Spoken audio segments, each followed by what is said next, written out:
Mas o Chico me disse há pouco, quando assim que eu pedi a matéria no Japão, ele me deu para dar uma olhada num texto do Ricardo Gondim, falando sobre esse Deus pessoal que não faz nada diante de tragédias da natureza, é o demônio. Era o que estava escrito ali embaixo da foto dele. Eu pedi ao Chico para ler o texto. Por favor, Chico, leia. Então, esse texto me chegou por um link da internet também, né? Uhum. E o Gondim fala o seguinte aqui: será que Deus está mesmo no controle, né? É o título da reportagem. Já pressupõe uma dúvida própria. O que gerou essa reportagem foi um post que ele fez no Twitter, onde ele colocou o seguinte: o Deus que administra os eventos tem propósitos insondáveis e que, para cumpri-los, deixa tragédias acontecer. Então ele diz que esse Deus é um demônio. Uhum. Pastor Ricardo Gondim, presidente da Assembleia de Deus Bethesda, é conhecido por ser autor premiado em vários livros e artigos polêmicos. Na tragédia do Japão, ele provocou polêmica ao questionar a soberania de Deus sobre os eventos que assim relataram no Japão, né? Ele diz o seguinte: Deus que intervém não é o mesmo que controla tudo, pois se Deus já controla tudo, não precisa intervir, escreveu ele no seu microblog. É preciso sair do modelo grego de uma divindade marionetando do alto os eventos da terra. Deus é Emanuel, Deus conosco. E aí segue aqui outras mais da reportagem, né? E teve um irmão aqui que, na mesma questão do Gondim, ele pergunta se Deus, sendo um Deus de graça, como fica a graça de Deus nessa hora? Foi Ele mesmo que permitiu isso? Claro. É a pergunta de alguns. Eu não tenho os conflitos do Ricardo Gondim. Sim. Nenhum. Eu acho que o Ricardo Gondim se perdeu na viagem faz tempo. Eu conheci o Ricardo, é um cara de bipolar. Eu conheci o Ricardo pregando igual o Jimmy Swaggart, dançando como Swaggart, com o moralismo do Swaggart, com o pentecostalismo do Jimmy Swaggart, na década de 80. Intérprete do Swaggart, muito orgulhoso de ser intérprete do Swaggart, ultrapentecostal. Aí o Swaggart se arrebentou lá naquela história toda. Aí eu já encontrei um outro Ricardo tentando ficar amigo do pessoal da chamada Caminhada, que era o grupo com o qual eu andava de maneira mais íntima, mais amiga no meio evangélico desde a década de 70. Aí ele foi chegando e tal. De repente eu já o vejo com posturas totalmente diferentes das que ele tinha antes. Tudo bem, as que ele tinha antes eram horrorosas. Aí ele vem, eu mesmo dei muito apoio a ele, em todos os congressos da Vindia. Ele falava em seminários, às vezes falava lá nas plenárias do Congresso. Houve muitas ocasiões que eu não podia estar presente no próprio Congresso, eu pedia para ele abrir ou para ele encerrar. Houve momento em que eu pedi para ele me substituir em eventos fora do Brasil. Enfim, eu tinha a esperança de que o Ricardo encontrasse um caminho bem equilibrado. Aí quando aconteceu tudo comigo ali em 98, 99, eu vi como ele era judicioso. Ele diz que nunca falou nada, mas os amigos dele e gente íntima dele me diz outra coisa. Eu terei que pensar que esse povo todo é mentiroso. Gente que nunca mentiu comigo e que é íntima dele. Eu cheguei a ter uma conversa com ele muito séria no aeroporto Santos Dumont, há uns 8 ou 9 anos atrás, conversa para a qual ele chegou me dizendo o seguinte: eu suponho que eu tenha que lhe pedir perdão. Eu falei: não. Você supõe que deva me pedir perdão? Não. Eu não estou pedindo a você que faça nada em relação a mim. Você só me disse que estaria no Rio e eu disse que teria prazer em encontrar você e marcamos o encontro aqui, mas eu não estabeleci pauta nem agenda nenhuma.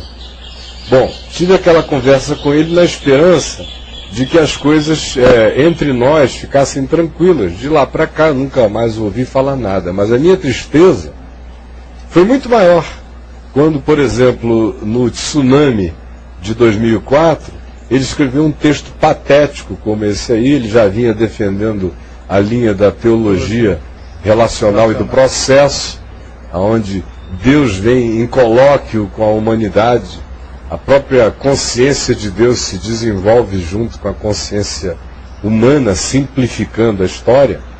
E aí depois me disseram que num evento que eu ia falar, depois desisti, não quis mais ir, lá em São Paulo, chamado Teologando.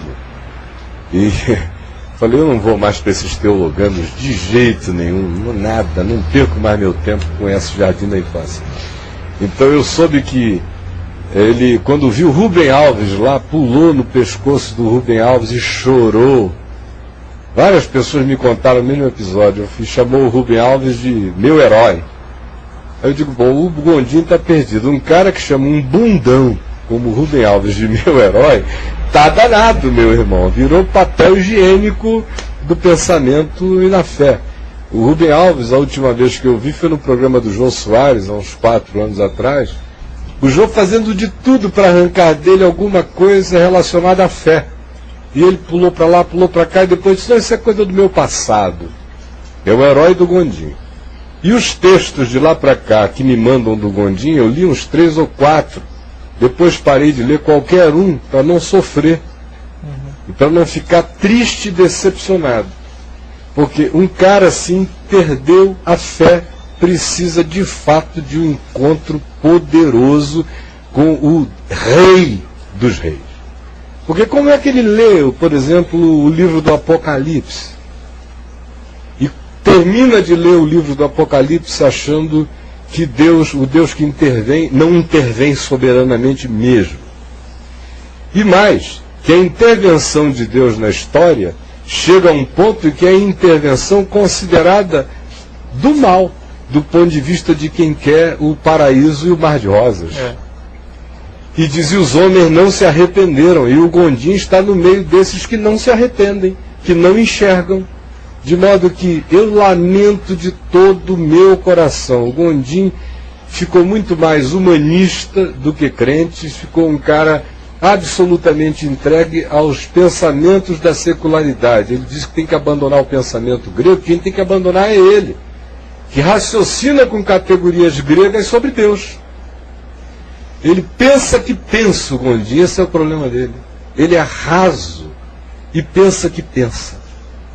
E porque ele constrói, como ele outro dia aí disse para um amigo meu, que o grande desejo dele era produzir textos que fossem peças literárias de beleza estética. Aí ele pensa que esse esteticismo carrega em si alguma forma de verdade. Ele precisa se dar conta de que vai chegar a hora em que ele vai ter a cara esfregada no chão da vida. Porque não é possível, meu irmão, o cara ter começado no pentecostalismo adoecido e ter se aperfeiçoado nesse humanismo pior do que eu vejo nos humanistas secularizados do primeiro mundo. Porque nem os pensadores do primeiro mundo estão levantando essa questão. Aí, como disse o Braulio ali há pouco, não está faltando uma gota d'água na casa dele, né? Mas ele está mais angustiado do que os japoneses a respeito de Deus.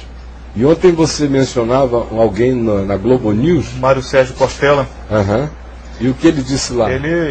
Eu não lembro mais qual foi a pergunta que o André, né, fez para ele, mas ele disse que essa passividade do povo japonês se dá muito por conta de que no shintoísmo, no budista, não tem uma concepção de um Deus pessoal, né? E que para eles tudo faz parte de um ciclo. Por isso eles estão nessa relação com o terremoto. Olha só, veja como a situação dos shintoístas e dos budistas é melhor do que a do Gondim.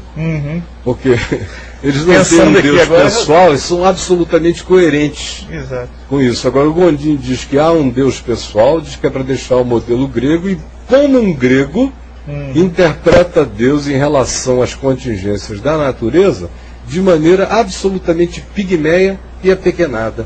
Pobre Gondim está na minha lista dos bundões.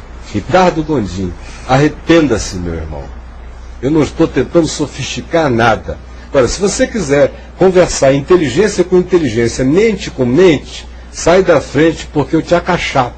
Você é um bundão, fazendo um desserviço à fé, nesse tempo em que só tem polarizações.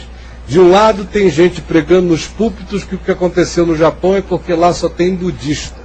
De outro lado tem o Gondim, um bundão, dizendo que existe uma sutileza entre o Deus que intervém e a soberania de Deus. Então me explique que sutileza é essa, seu bundão Ricardo Gondim. Olha, de saco cheio. Eu estou de saco cheio com vocês todos. São uns bundões. Na hora em que a coisa apertar, eu quero ver em que buraco vocês vão se enfiar com esse fiapo de coisa que eu não chamo mais nem de fé. Eu não sei nem o que é.